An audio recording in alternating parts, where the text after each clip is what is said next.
What are the four biggest mistakes, closing negotiating mistakes, salesmen are making today that's costing them a fortune? Stay tuned and we'll fill you in.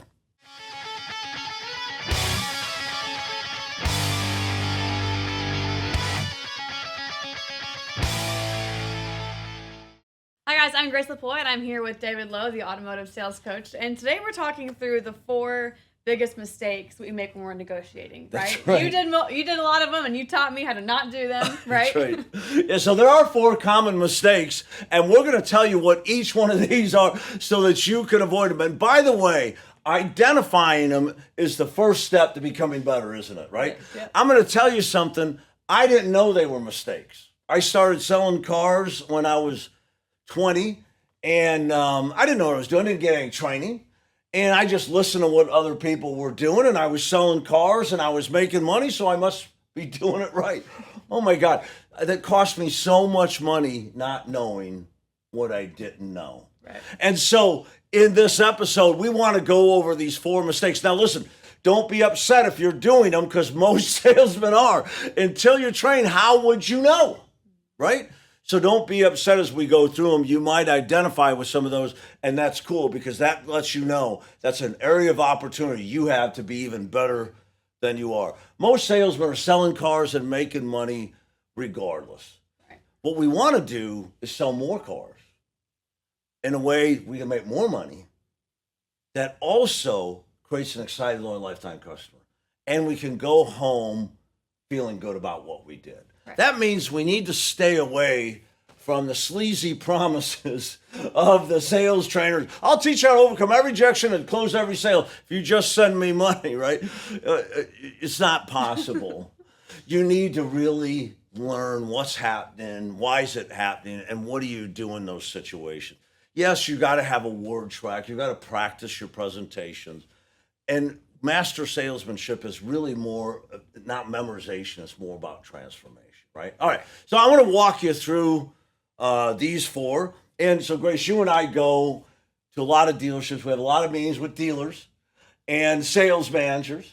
And, of course, we always say, all right, let's go through the scenario. Tell me what your salespeople do, as we're pointing out the need for training, right? And the first one is, we'll say something like this. Hey, I want 4,000 more for my trade. Every single dealer, not some, every single dealer I've asked that to, general manager, sales manager, said the same thing. What do? They get up. They get up and go see a manager. True or false? That's true. Every man. And so here's the funny thing. So I'd say to the dealer, is that what you want him to do? He said, no, I don't want him to do that. And I say, why not? Well, it destroys relationship. It sets the wrong expectations. It costs us money. They've got the list of why not. So then I say to him, how long has this been going on? Oh, ever since I've been selling, right? And then now to me, that's insanity. You know what's happening. You know what it's costing you, and you just keep letting it go. It doesn't make sense. Now, listen, we've all been insane. We have the right to be better today than yesterday. Would you guys agree? If we know this is going on, let's solve it. And it's simple to solve. The pop up and go comes from the lack of confidence and lack of a game plan. Right. The cool thing is our dealership playbook. Here's the win-win closing, which has to deal with closing, right? Great course. And if you're a subscriber, you have 24/7 access to it. Role play videos, game film. This is how you do it. When the buyer says, I want more for my trade, you're not thrown. We actually expect it, and we have a plan to overcome it. So you don't get up and run to your manager. Okay, number two, and we hear this all the time, and this might come out even before they get up and see, but we hear this all the time. I want $4,000 more for my car. What do they say? If I could do that, you do it, right? Yeah, boom. If I could, would you? Write it, don't fight it was the language from the 70s and the 80s. And by the way, in the 70s and the 80s, cars were marked up $1 zillion. They had the push-pull or drag. Everything was different. We now have internet pricing, right? Right. We don't have thousands to negotiate like we did before. I don't think that was right then, but still, it worked because of all that room. The fight it or write it, don't fight it thing. Here's what the dealership says. When they say ride it, don't fight it, they're saying we have no confidence that you will be able to solicit and influence a better offer. Why? Because we're not training you. That's why we have no confidence. All right. So number two, if I could, would you? Now, why is this so damaging? It breaks the trust that we have, right? I basically told you, well, the deal sheet that I just gave you, it's not the real deal sheet. Yeah. It's a worksheet. Yeah, that's right. A starting point. Starting point. Right. Yeah, so you didn't fall for it, so let me go get you the real numbers. Right. If I could, would you? Terrible. Okay. Number three. Now, this is when a salesman starts thinking, I'm pretty smart. I'm not going to do $4,000, right? So number three is they try to what? Split it. Split the difference. I can't get you $4,000, but I could maybe get you $2,000. Now, they go up to I hear this all the time at the hey, boss, they wanted $4,000. I got them down to $2,000, as if they won something. So I always said to my salesman, if they wanted $1 million, would you offer them $500,000? It's the same difference. In today's market, the way that we price our cars using internet-driven pricing, we don't have that kind of fluctuation, right? And we use the internet to value the car. And even if we're holding back $4,000, we don't want to give up that profit. We've got to be better. And so splitting the difference gives away half of it immediately. And now you're going to give away part or all the rest of it too, right? You were too willing to make a concession. By the way, our win-win closing includes those 10 rules of negotiating. Mm-hmm. They're key. Once you have those in your mind, you will make more money, period. I'm going to tell you something. I didn't know. I sold cars and I made money, and I did all 4 of these things. The last one, very heinous. I didn't know it was heinous at the time, but I would say to people, what? Where'd you come up with that? Where'd you come up with that, right? In other words, lie to me some more. How'd you come up with that? Did you look it up right? Or, all these boss, okay. So this is justification. I'm going to tell you, this is terrible. So in Seinfeld, Jerry wants to know how to beat the lie detector. And he goes to George Costanza, and George Costanza's the king liar, says, Jerry, remember, it's not a lie if you believe it. Of course, it's still a lie. But here's what's happening. The more you repeat a lie, the more it becomes true to you. Right. And if we ask our buyer, lie to me better, they're just going to cement themselves in their story. Mm-hmm. I mean, how do they save face now? Right. Okay, so we have 4 problems, right? Let me go talk to my boss. If I could, would you? What if we split the difference? How did you come up with that? As I said, I sold cars and I made money without it. Once I learned a better way to do it, right? Holy cow, my income went through the roof. Now listen, I want to tell you something so I don't forget. There's so much information we want to give you. In these short episodes, we try to give you the tip of the spear to change your thinking so you can go and inspire you to get the knowledge and the practice you need to do better, to be better, right? And that's what the playbook is designed. By the way, if you're not subscribed, your dealership's not, get in touch with your manager, have them call us, and we do have individual memberships if you want to get on, right? Nothing's stopping you. The information's out there that you need. But here's the thing I want you to remember. Whenever you're negotiating, you want to build a golden bridge for your buyer to retreat on. So Sun Tzu taught us that, right? The art of war. Here's what he said. Your army is twice as big as their army, and you're going to win. It's still going to cost you money and men to fight. Wouldn't it be better if the other army gave up and left? So what he said was, if you want the other army to retreat, they won't do it with their tail tied behind their legs. You can't humiliate them into retreat. You have to build a golden bridge, make it a win for them to retreat.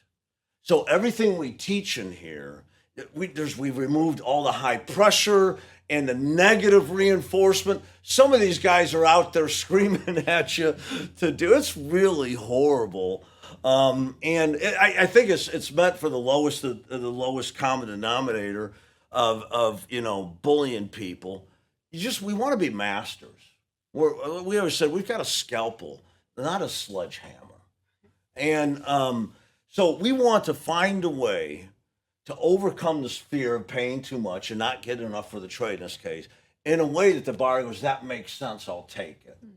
We want a relationship for life, and we want to feel good about what we're doing. Now, can I tell you, if you're a master with a scalpel, you're going to make a lot more money than the guy with the sledgehammer.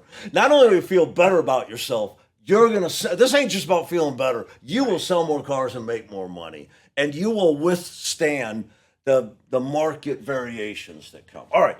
So I sold cars for a year at that Ford place and left at the top, feeling pretty good about myself. And I went up the East Coast to get a job at this Honda store, and I sold myself into this job. I'm so good. And everybody had was in their 40s, right? All the salesmen. And I talked my way in the job. My confidence must have been contagious, but it only lasted one day because I got there and I sat at my desk, and this guy, DJ Lawley, was behind me. And I listened to him. I was going through the Honda, brochures, trying to learn the product. I'm listening to him negotiate and close these deals, and I thought, holy crap, I can't do any of that. I'm not just true story. Yeah. I cannot do any of that. I don't know what he's doing. I've never heard anything like that because this is what I did. Oh, I'm gonna go talk to my boss. If I could, would you? Yeah, that's what those were my tools. Those were crappy tools, but that's what I had. And so I was listening to a whole different level of tools. It's just like going, it's just so different. So the next day I went back there and I took a notepad and I wrote down everything he said to negotiate. His customers were right behind me. There was no divider. If I went back, I'd hit his customers in the head, So I was able to listen closely. I just wrote it down as fast as I could. I did it for 2 days. DJ sold 3 cars during those 2 days. And I realized he didn't use the same words, but he took the same path to both. So I got home, I took these notepads out. I still use a legal pad for everything. I love taking notes and learning that way. And you'll see when I'm going to make a new training course, I'll do that, and then I'll line them up all over to get the storyline down to make sure I can present the information in a way that flows. So I took his closing and I laid them out, and I realized all 3 closes were identical. And so all I did was I numbered them. I figured out there's basically 5 parts to this. And I numbered them. I wrote down what he said, and then I reworded it in my own language, and then I began to practice it. And true story, that was my first month there. I was there about 3 weeks.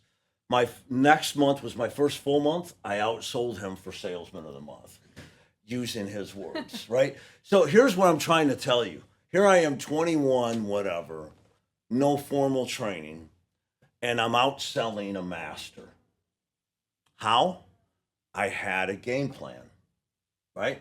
Now, lucky enough, I was exposed to that game plan, Right. but I wrote it down. Here's the map. Here's how he does it. That's not such a mystery when you see it, right? It's like watching them make a movie. When you see behind the scenes, oh, that's not such a mystery. And so once I wrote it down, that's not such a mystery. As a matter of fact, I think anybody can do it. So what we did with the dealership playbook is we broke these things down for you. 1, 2, 3, 4. We made them super easy. You can be like DJ. You can be better than me. That's what we're hoping, is that you can use the same outline, customize it to your personal presentation style. I really saw that in DJ. He really taught me that he said the same things, 3 different sales, but the words weren't identical. Right. They weren't memorized routines. They didn't go into the script, right? He talked and had a great conversation and led the buyer through the thought process that delivered the close. Different words, same exact process. Right. You see, memorization will only get you so far. It's transformation that'll change your life. You could transform by practicing what we teach you. You practice it over and over until your action and reactions become automatic. And guess what's going to happen? Your words become your own. If you're willing to do that, you can stop making these 4 mistakes. And I'm going to tell you something. After I learned that and became that top salesman, I look back at my first year selling cars. And by the way, I went from playing in a band on the weekends for $200 a night. I basically made $1,200 to $1,600 a month. And at the Ford store, I went to making $5,000 and $6,000 a month. And at the Honda store, $10,000 and $12,000 a month. Now that's 1986, people. Think about the money, how much it was. I made so much more money, right? I thought I was rich when I was working at the Ford store. I was doing it all right. And now I was doing it right and making so much. I looked at my first year and thought, how much money did my ignorance cost me? Right. None of us know what we don't know. I got lucky. I got sat right next to. I just wonder if I got a chair on the other side of the room, if I'd be What where I about am them? today. Right. I got lucky. Sometimes we got to take lucky situations and turn them into gold. Got lucky. He's there. Now what I had to make it happen though. I listened to it. I heard him like, oh my God, this is great, and I wrote it down. I took action, and then I practiced it over and over till it was mine, and then I beat him like it was with a bat and outsold him his own way of doing things, right? I made it better. And so we're encouraging you guys, quit making these 4 mistakes. I know you're selling cars. I know you're making money. Everybody is. If you're in the car business and you have a job, you're selling cars and making money. Is that really enough for you? Is it just making money? Or do you want to become something better and sell more cars? You want to become someone better and hold more profit. Do things in such a way that the buyer's like, thank you so much. And you go home knowing you didn't push or pressure them. You're a master sales professional. You're worth your pay. You earn your pay, and you're the highest paid person on that floor. If that's what you want, then you have to make it so. The dealership playbook, it's your assistance, it's your tool in that. Now, by the way, we have a ton of free videos on our Facebook page, automotivesalescoach.com. A partnership in here for an individual is so inexpensive. It's almost ridiculous, but you can do that. A team membership for your whole dealership is so inexpensive. You can do that, but you don't have to subscribe. We have a lot of things on our Facebook page, a ton of videos on YouTube.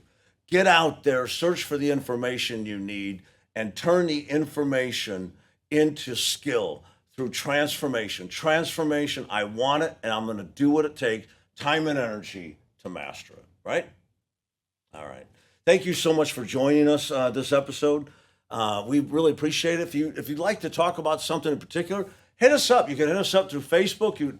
There's a million ways to talk to us. Let us know. You can go to our preparetowin.com site and talk to us, automotivesalescoach.com and talk to us. We'd love to hear from you. Keep watching and keep listening. Good selling.